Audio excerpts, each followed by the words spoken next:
Good afternoon. It is 1 p.m. in Singapore and 6 a.m. in London. Welcome to the Asian Banker Radio Finance, the online broadcast platform that aims to enhance the understanding of industry by bringing together senior opinion leaders to examine current critical issues. This comprises an incisive 30-minute panel discussion with a short Q&A segment in which our called-in audience can participate. I am Neeti Aggarwal, Senior Manager Research at the Asian Banker. The topic for today's session is combating crime in the digital age. What can we learn from CBA? Now, increasing digitization of financial services and transactions has greatly enhanced the ease by which consumers can gain access to their banks and financial products, including sensitive assets such as bank accounts. However, it's also opened the doors for criminals and other third parties to use bank assets to perpetrate an increasingly large spectrum of frauds and financial crimes. The increasing reliance on mobile digital networks and connections via the internet or the clouds have exposed banks' complex IT systems to more frequent cyber attacks and cybercrime. Now, these often include online mobile frauds such as fraudulent payment and transfers, as well as credential and data theft. Recently, we heard about how 143 million Equifax accounts were hacked during June to July month in 2017. This included customer social security numbers, name, address, date of birth, driving license, and other sensitive information, almost all that is needed to open or access an account. Financial crime is actually an evolving threat and increasingly becoming sophisticated. Every year, money laundering is estimated to channel around $2 trillion worth of proceeds from different illicit activities. Now, recently came to light the case of Commonwealth Bank of Australia, where the criminals used its intelligent deposit machines to launder about $35 million across 53,000 transactions that breached AML and counterterrorism financing acts. Now, despite various efforts by institutions, almost every other week we hear a new instance of financial or cyber crime or fraud. The loss of trust and damage to reputation that arise from a successful cyber attack and frauds is immeasurably harmful. Now, even though actual financial or monetary loss may be mitigated, regulators have put in place requirements to ensure high and robust standards on IT security, risk management, and preventive measures. These frauds are often indiscriminate. They are aimed not only at the smaller banks deemed more vulnerable, but often target the larger banks perceived as having higher standards of security protection and therefore more trusted. So such is the paradox of this newfangled digital world. The better the institution's security standing may be the very reason that they are targeted. No wonder that security breaches, control lapses, and governance failure at the world's largest companies are making the headlines these days. We can never assume that organizations will always be vigilant or be adequately protected, as recent incidents proved. With increasingly smarter, global, and organized attacks, the organizations are often forced to play catch-up. So in today's session, we will be discussing the following: what banks have been doing to combat financial crime in the digital age, how to successfully manage fraud risks, and what we can learn from recent incidents like CBA and other incidents that we have seen, and from their experience, what we can learn today. Now, to do this, we are happy to have our panel, Mr. Amar Singh. He's a global cybersecurity and privacy thought leader who acts as a resident consultant on information security product development and market direction for several organizations based in the US and the UK. He's also a freelance senior analyst at Kappinger Cole and serves as chairman of ISCA's UK Security Advisory Group. So with that, now I would like to start with the panel discussion. Mr. Amar, thanks for joining us for this session. Now, in fact, before I proceed, I wanted to take your views on, how would you describe the level of awareness and preparedness of industry and institutions in general?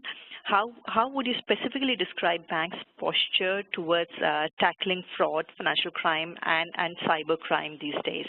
Hello, everyone. Thank you. Hopefully, some of you know me. I know some of you on the call here. on the webinar. Thank you so much, Neeti. So my view is from the technology and cybersecurity point.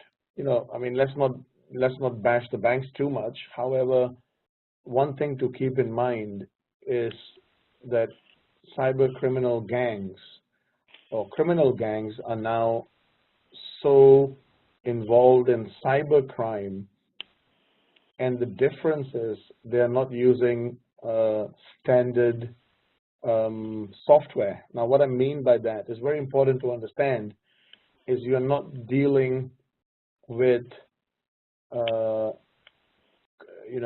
criminals who are trying to steal $1, $2, $50. There is big money involved here.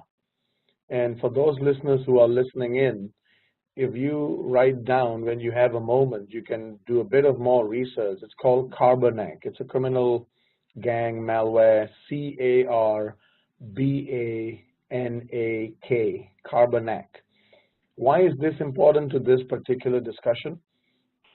Because the Carbanak criminal gang has already stolen approximately, this is according to Interpol, Kaspersky, and a couple of other vendors, has already stolen over $1 billion.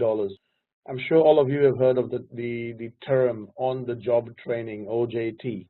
Okay. Now the Carbanak gang is very, very well known for compromising a bank. So they may compromise your bank, for example, but they will not do anything stupid. They will not do anything damaging to your systems. They will observe and learn from your systems. They will watch what you are doing. It's not movie, it's not science fiction. They will infect your machines, and they will then have the patience. Cyber criminals have one thing which a lot of us on this call don't have, and that's time. Mm-hmm. So now imagine this, Neeti.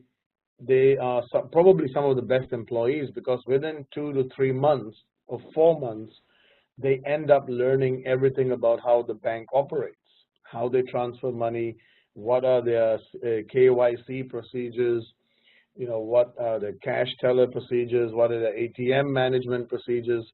They are learning on the job. And then they will repeat the same actions so that they are not anomalous activity is not detected. Remember, their objective is money.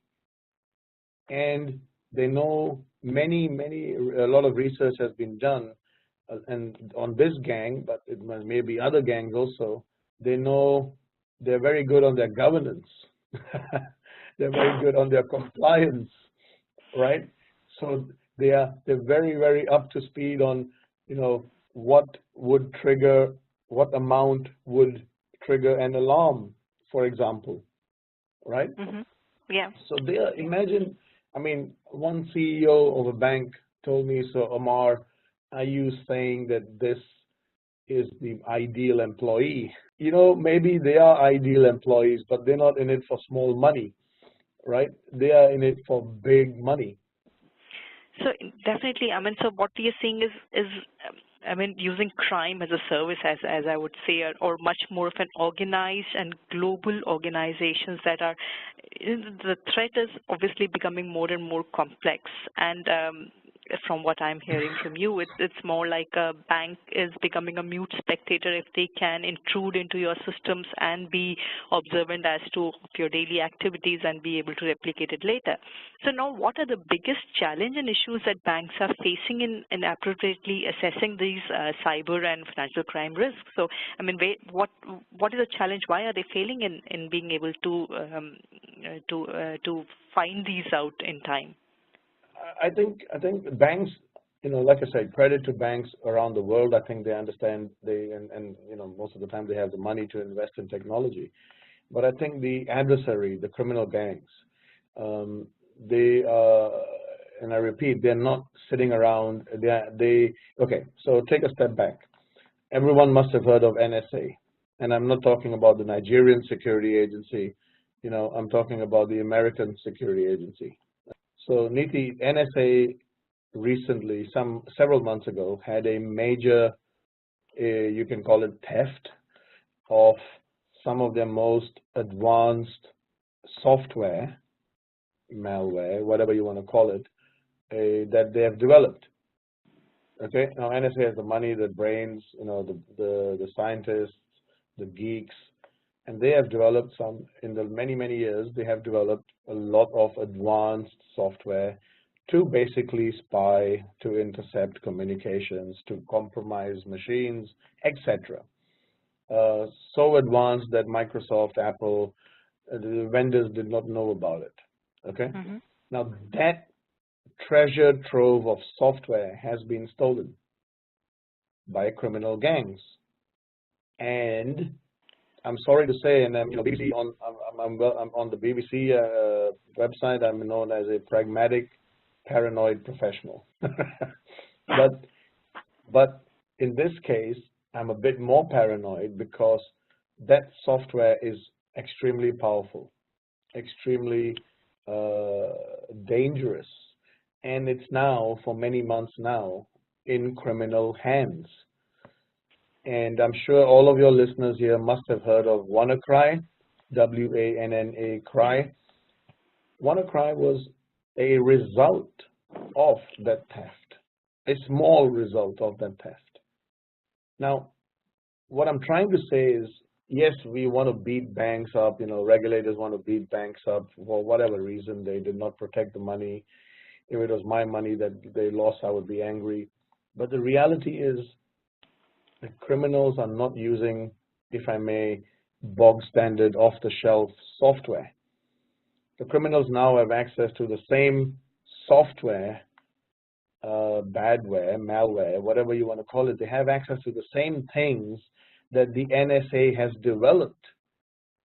So for everyone listening in, just take a minute and think about it. The threat, the risk is going to obviously increase, but the actual threat that you are now dealing with is no longer, software developed by one guy or one girl or whatever.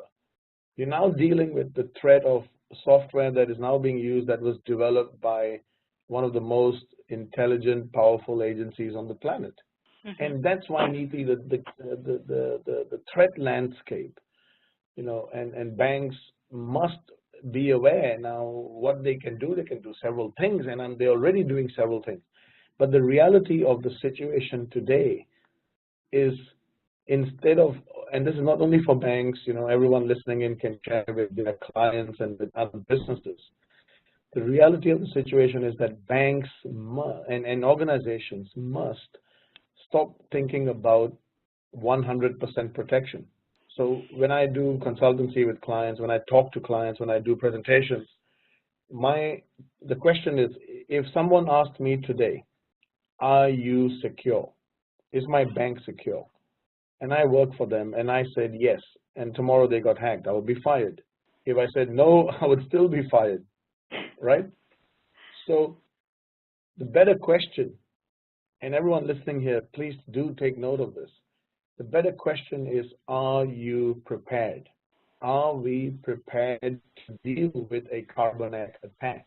Are we, Carbanak, just for those who joined in a few minutes ago, C-A-R-B-A-N-A-K. Are we able to respond to a Carbanak-style advanced NSA software attack?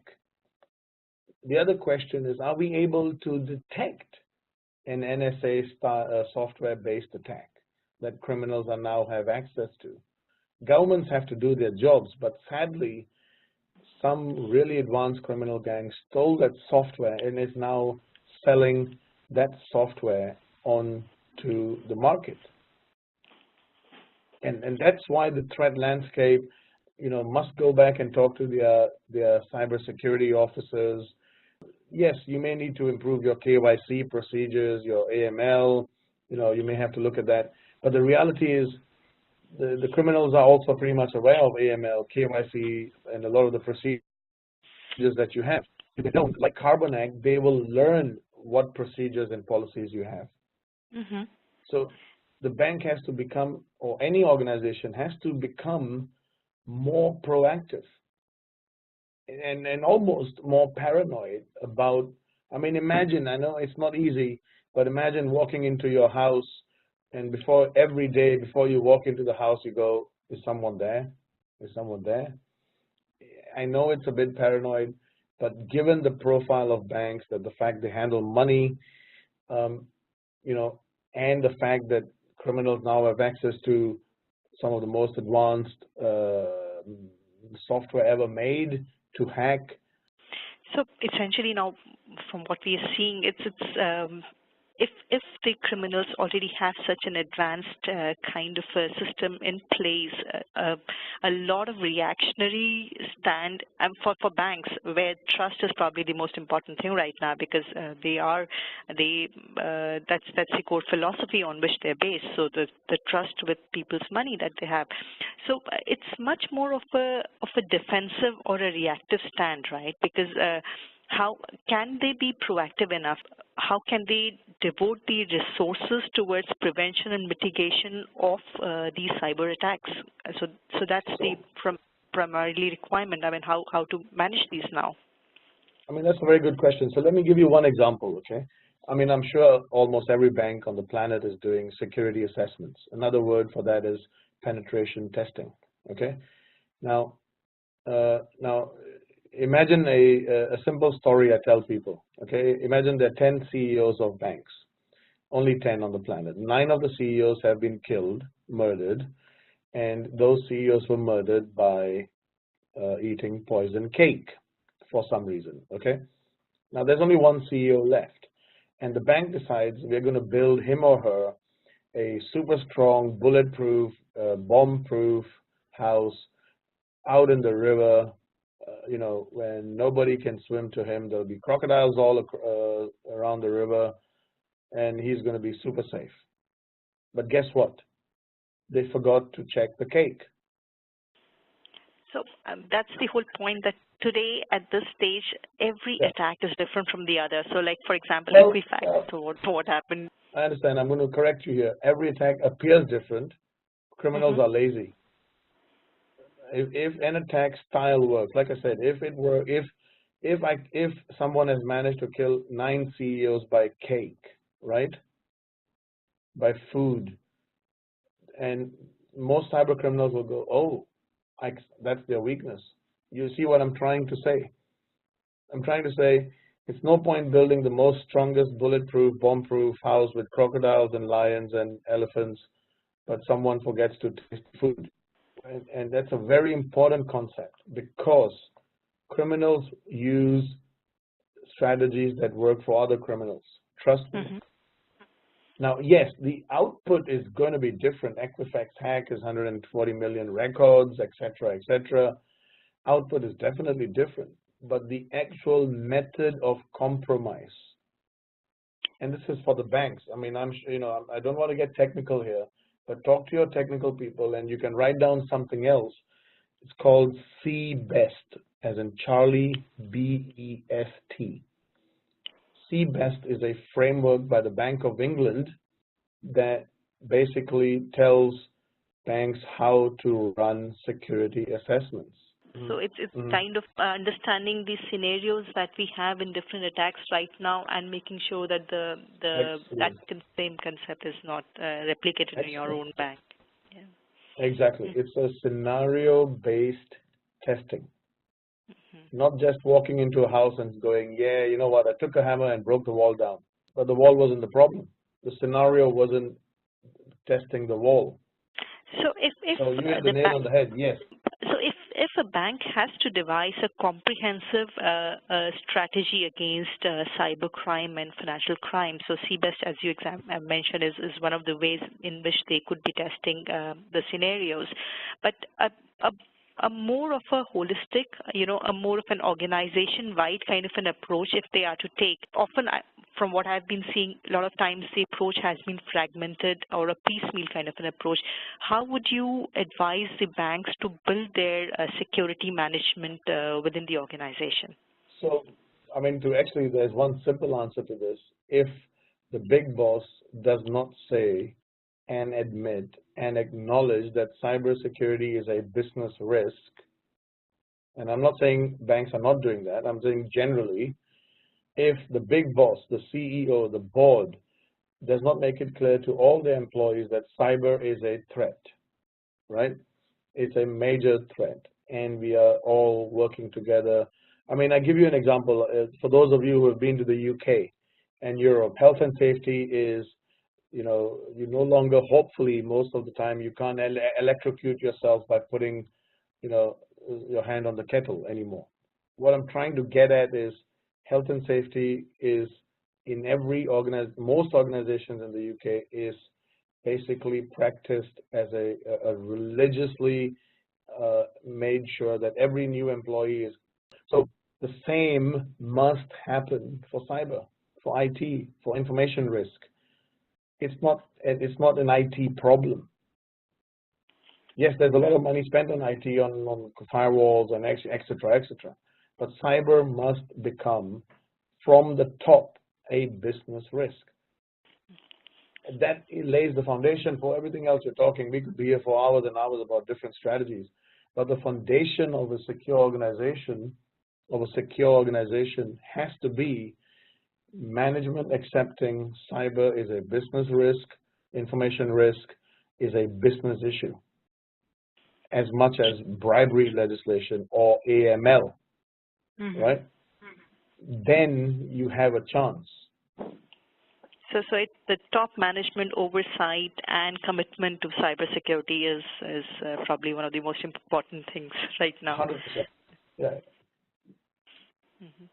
So in terms of data and technology becoming an enabler as a preventive measures, I mean, we are seeing things like real-time analytics, monitoring, or authorization controls like biometrics now.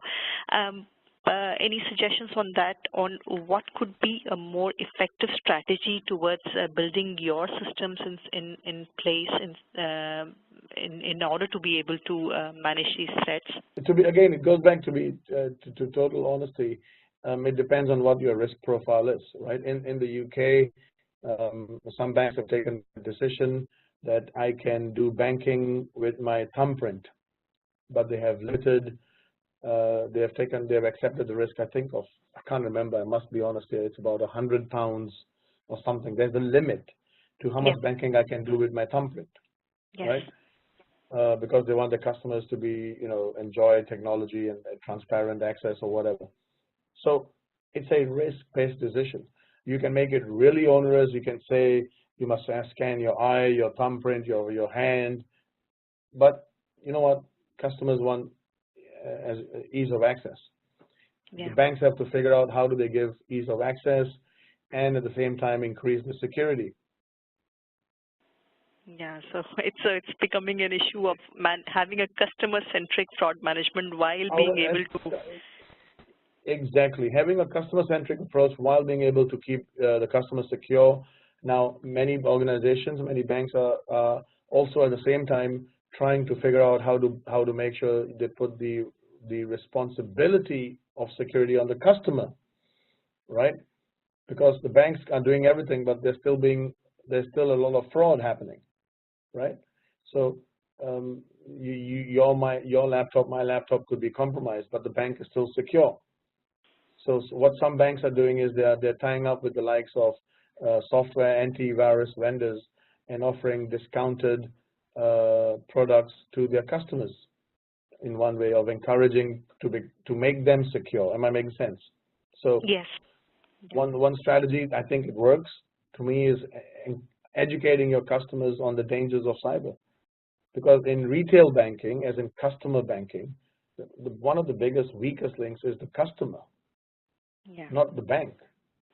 CBA is different, but if you take other risk, you and me are the biggest risk to the bank rather than the bank itself, because we are using browsers, we are not updating our software, etc., etc. In some countries I've heard, and I can't remember the names, the fact is if you lose money because of a cyber attack, it's your problem. In UK, the money is still protected, but sooner or later the banks will have to flip. Now, why not educate your customers and make them more secure at the same time? It's a kind of a win-win situation. Yeah. It's not just the endpoint security of the weakest link, it's also the customer education, which is equally important, so besides the kind of systems that you have in place. Okay, so okay, to my last question. Now, if we are to look at the industry as a whole, do you think what kind of collaborative or united efforts could be developed to tackle this growing sophistication of attacks? So, I mean, how governments and banks and private institutions could be working together against these financial crime, and are there any lapses of failure from one side in that sense that you're seeing today? I think a lot of banks are already doing this, is intelligence sharing. Yeah. And maybe some banks are not doing it. They should check it out. Many governments are sharing intelligence, and what I mean by intelligence is going back to the story of the cake, right? One bank gets hit, they are sharing the intelligence that, hey, buddy, please make sure you don't eat the cake, or check the cake. So that is happening quite a lot. It could happen more. And why is that a very effective way? Instead of scaremongering, it's threat intelligence where, like I said, if someone knows something has happened because of eating cake, it's almost, like you or me would tell our family, hey, please beware of that particular brand, don't eat that cake. It's got plastic in it or something. Am I making sense, right?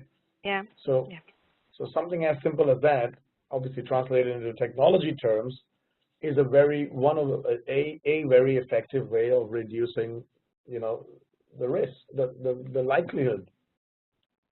And that, we could go on and on, but for the takeaway for now, that's one thing most banks should look at is your government already sharing threat intelligence? If not, can you join information sharing platforms?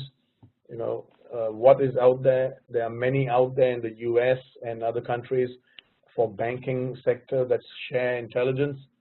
They should look at that, and they should definitely talk to their governments about how much threat intelligence is being shared.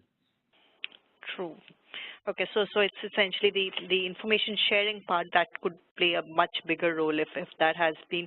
In fact, a lot of times what we've found in the past is the security lapses because it leads to so much of mistrust for the organization or loss of reputation that many of these may actually not be publicized, the fact that there has been a hack. But what we're talking about is if there is a more proactive information sharing, then this could bring a greater preventive measure going forward. So it's a balance for an organization to see whether a reputation loss and not suppressing the information, but being proactive in sharing it. So are you expecting to see more of regulatory compliance cost and to go up, and more of regulations in that because of these increased threats? Are we expecting to see more in that front? I don't think there's a direct correlation with the fact that threats are going up and the fines are going up, but I think yes, over time, if the attacks continue succeeding, then the fines are going to go up, no doubt. Yes, and I think Singapore actually has some of the most strictest regulations around breach notification and reporting, which is good, which keeps the banks and financials on the toes. Okay, so let me just to summarize what we have discussed today. Definitely, so the complexity of threats is definitely increasing, and to the extent that if as you mentioned about the NSA example, and therefore what is required from banks is to study the past incidents and be able to proactively manage threats, keeping in mind the kind of systems that has been used in previous cases. So that could be one way of being more preventive. Of course, from strategic perspective, it definitely needs much more of management oversight, a board overlook, and probably a more holistic strategy that goes across organization to manage these threats. But to talk about a few of the, you mentioned about CBEST, and then of course there are other frameworks. In fact, MAS also came out with guidelines, TRM guidelines on IT risk management. So those are some of the areas that banks need to actively look at managing, building their systems and IT systems in such a way so that it's more of a holistic, less fragmented approach where they are able to have a multi-layered security, possibly, and complement that with customer education at the front end, because customer education is very important to be able to, for the endpoint security especially, because when we are talking about these interconnected people, devices, and organizations today's world, it opens up a whole new playing field of access points and vulnerabilities which banks need to talk about. And lastly, of course, industry-wide, greater information oversight, a greater sharing of information, and not just from institutions or regulators, but also government-induced intelligence and sharing of information. That could be the other areas that institutions can look at in more detail.